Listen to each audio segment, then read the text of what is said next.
Okay, in this session, what we're focusing on is on performance management, and I think people talk about performance appraisal, performance assessment. Yeah, thinking all this is to do with performance assessment. But now, performance appraisal versus performance management, I look at the performance appraisal as a once-off thing, which you do maybe after a quarter, a mid-year, or maybe after the year, and you assess that person.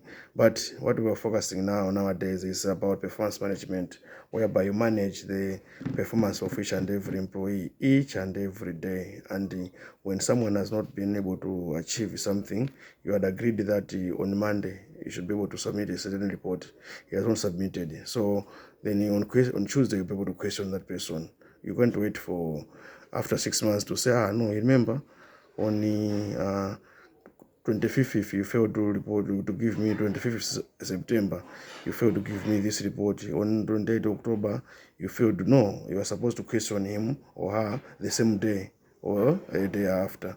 So that's how we manage performance. So it means there now you're managing the performance. So I think all these should be aligned to the strategic plan. Yeah, so you have your strategic plan, or even in the absence of the strategic plan, it's always to appreciate that you might have some things that you want to achieve by the end of the day. Yeah, so it could be sales, could be production, how many things has to be produced within a week, how many things has to be maybe sales targets and all that, could be how many policies and all that. Yeah, so all these things have to procurement, maybe how many procurements should be done in a month, and maybe what are causing the delays in the procurement. Yeah, so in the stores, for example, why don't we have these items, why we have stock runouts? So you cannot wait at the end of the year, for example, but you have to manage them continuously. Yeah, so the line supervisors, the line managers, they have to be on their toes to make sure that the employees are behaving as expected. So what is important for us to appreciate when we talk about performance management, has to be linked one to the strategic plan, then whereby you have your annual work plans and the budgets. So if you have got a budget, for example, and you are sure that you had reserved funds for that kind of activity to happen, so you'll be able to ask that person to say, why have you failed to do this? I thought we had budgeted for it. Yeah, so like maybe each and every month, the finance people would be asking for the plans that you have to in the next month. So you need to be able to say, okay, we'll do this, and what are the cost implications? The budget, we had budgeted so much, and but so that we're able to inform each other for sake of cash flow management and all that. So once that you have done that, it's always important to the supervisor and the supervisee. They have to agree on the key performance indicators, to say what are the key performance indicators that have to be achieved at the end of the, so in the first month, maybe by the end of this quarter, for example, what are the key performance indicators that have to be achieved? And this also may be coming from the same strategic plan. So when you have agreed those things, you should agree and sign for each other at the start of the period. Once you have done that, you should be able to assess each other whether those things have been done or not at the end of the quarter. But continuously, you'll be managing to say, we had agreed that these things has to be ready by 25 September. This ready, we had agreed that I have to be ready by April. This we had agreed. Why have we not been able to do this and all that? What are the reasons? What are the consequences and all that? So it's always important for us to appreciate why performance management has to be done. And we need to know performance management. I think in another session I was discussing issue of performance management and the promotion, for example, and the training, for example, to say it can feed into those things, to say you can use that as a basis for promotion, you can use that as a basis for training, to say maybe just to even issues pertaining to confirmation of employees, for example. You can confirm employees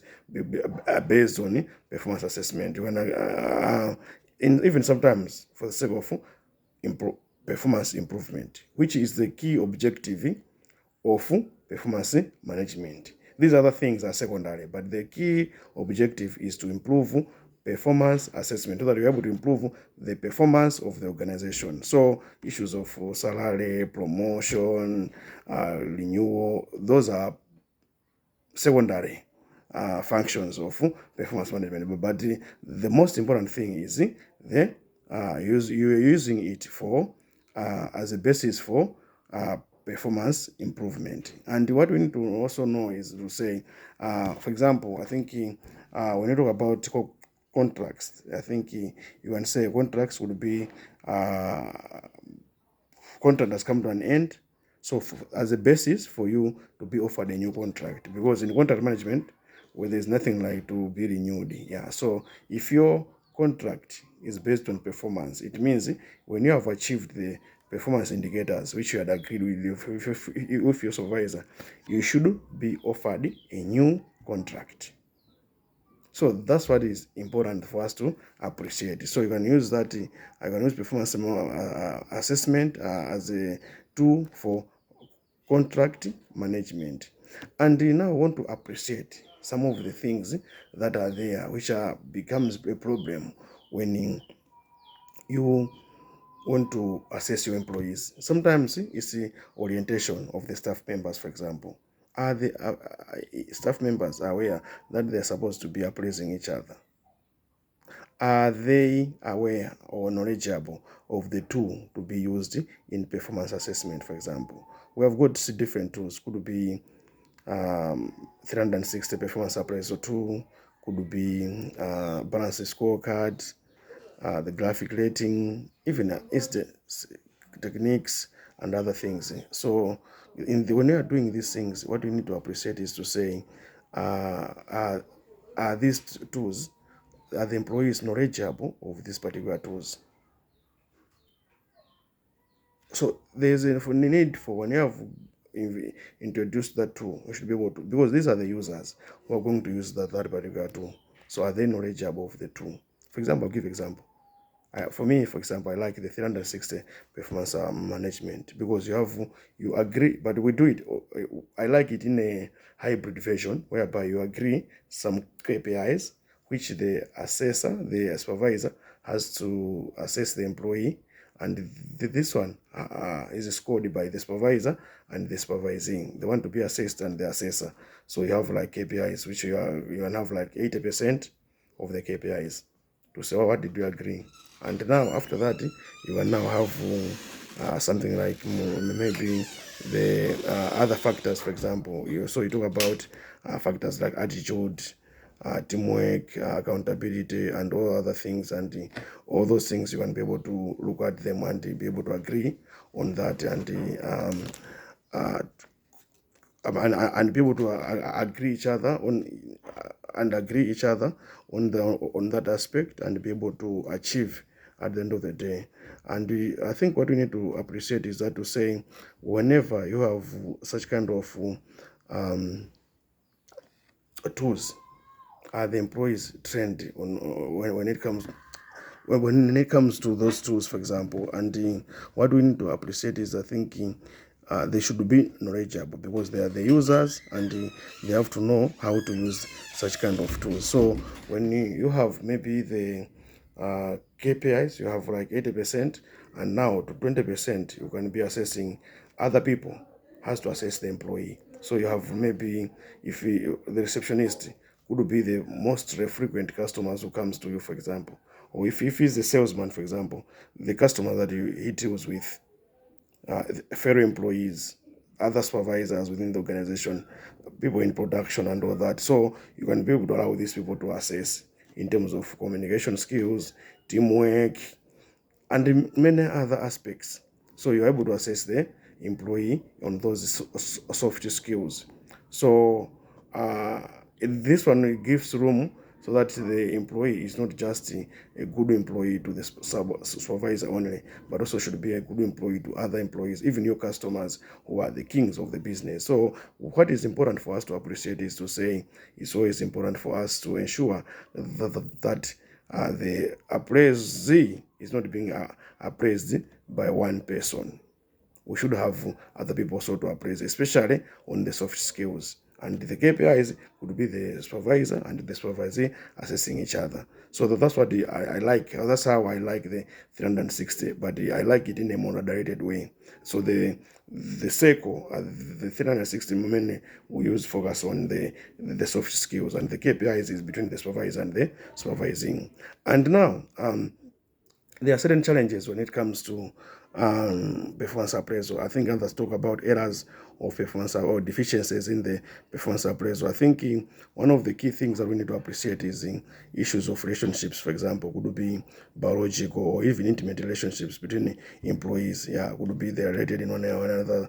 These people might not be able to assess each other objectively. So it's either they can say assess each other, could be former intimate partner or maybe current intimate partner. So how do they assess each other in that regard? So we should be able to look at those things, and also sometimes we look at the one factor of a performance affecting all other factors. Just because someone has done wrong in one thing is being construed as a underperformer. Yeah, and even someone maybe is good in one factor but is being considered as a performer. So that's also another a problem that also tend to happen. But also, and sometimes the key performance indicators mostly maybe they're not linked to the strategic planning. Yeah, and also there was no agreed objectives at the start of the performance appraisal. So you just meet at the end and you are like, what did you achieve?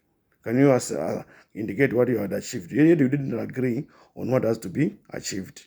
And also sometimes people associate performance with rewards, and whenever there is no reward of performance, you find that people are not interested to partake in subsequent performance appraisal. But as I said earlier on, the performance assessment is for performance improvement.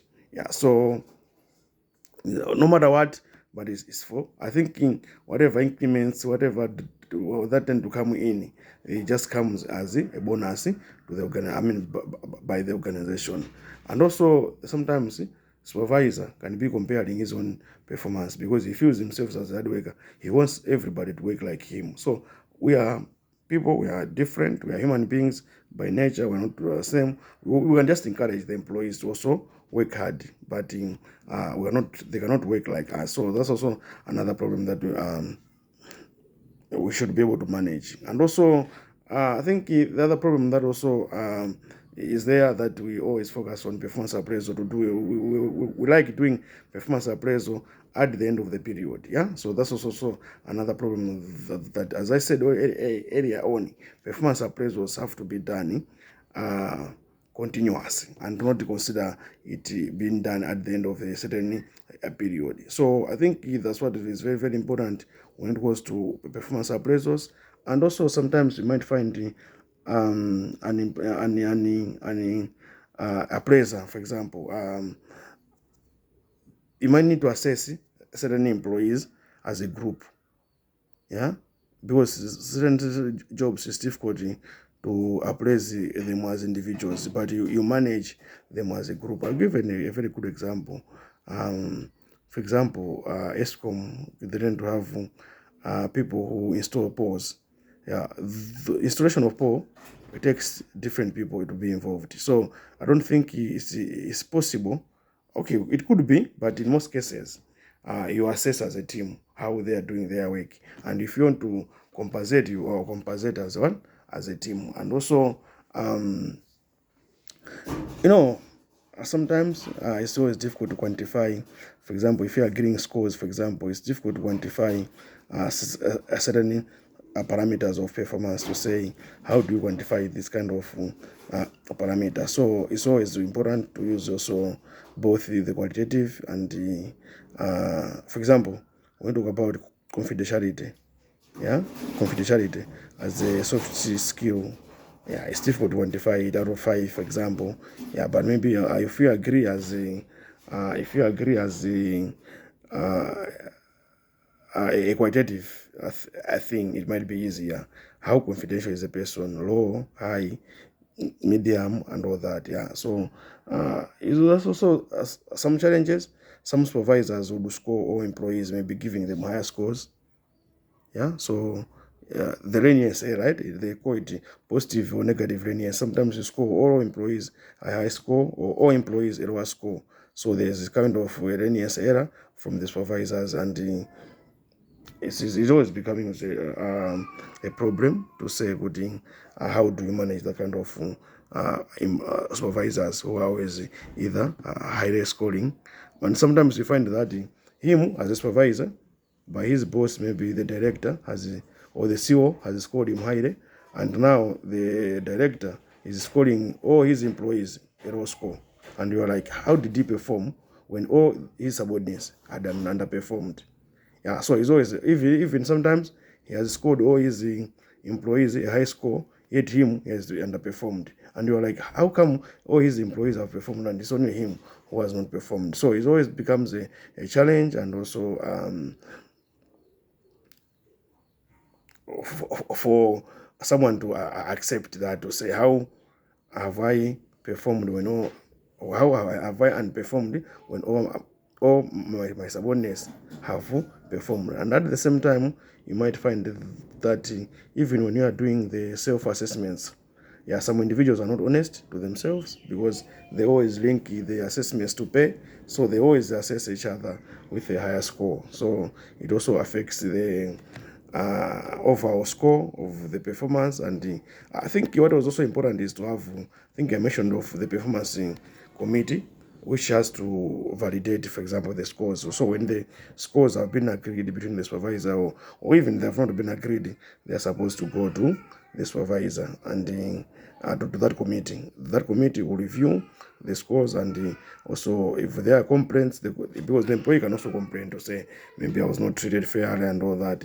So for me to be able to achieve whatever I want to achieve, I think I better be assessed by someone else and not my supervisor. So it's also important to handle such kind of queries. So that's why it's always important to moderate the scores, to look at the even the concerns, to say maybe there's evidence, for example. Because that's why I'm saying, if you had agreed something and you provide evidence to say, okay, we had agreed that I should be able to do A, B, C, D, E, and this is evidence that I have done these things, but my boss is still scoring me low scores, so it's always a problem. So the evidence is there.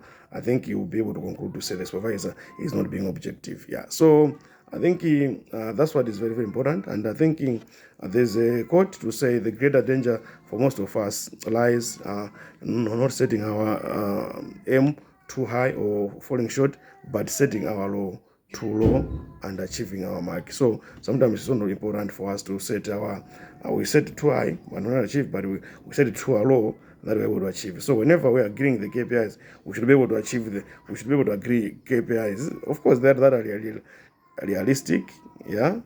We say smart, achievable and all that, but measurable, achievable and timely. But at the end of the day, we shouldn't also set things which are too low. So I think that's what is important, and also what the purpose of this session, when we're discussing performance management and how best can we manage performance assessment. But if done objectively, I think the benefits outweighs the disadvantages. So this particular process is very, very important for each and every, because if it wants to implement its strategic plan effectively. Thank you so much.